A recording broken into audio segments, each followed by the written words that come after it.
وقل اعملوا فسيرى الله عملكم ورسوله والمؤمنون وستردون إلى عالم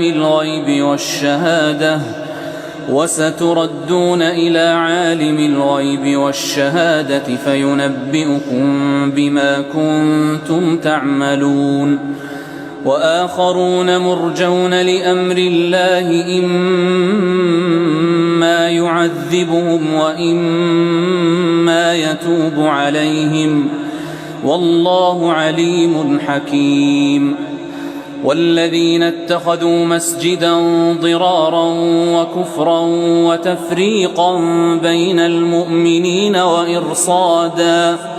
وإرصادا لمن حارب الله ورسوله من قبل ولا يحلفن إن أردنا إلا الحسنى والله يشهد إنهم لكاذبون.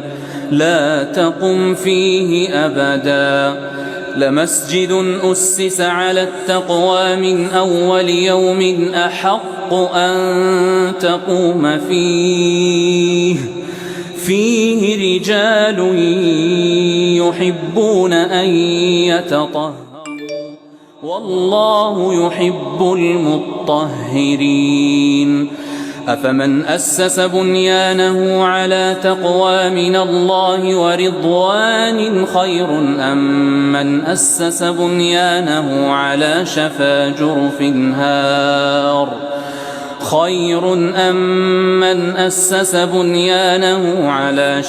جرف هار فانهار به في نار جهنم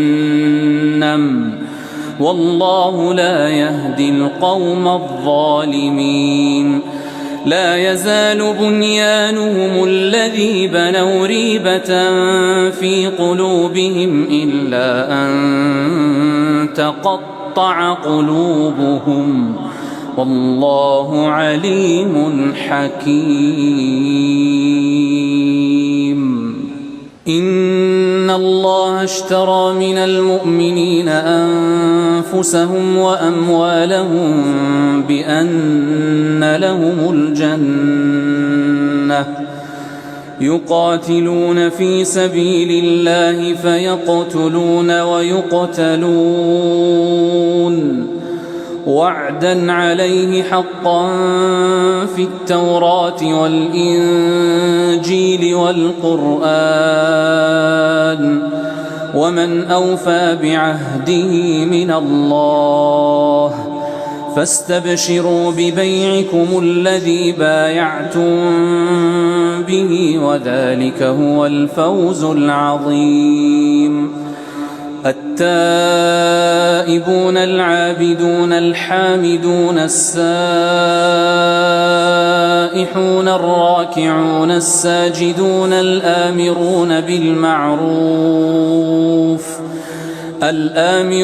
بالمعروف والناهون عن المنكر والحافظون لحدود الله وبشر المؤمنين. ما كان للنبي والذين آمنوا أن يستغفروا للمشركين ولو كانوا أولي قربى من بعد ما تبين لهم أنهم أصحاب الجحيم. وما كان استغفار إبراهيم لأبيه إلا عن موعدة وعدها إياه فلما تبين له أنه عدو لله تبرأ منه إن إبراهيم لأواه حليم.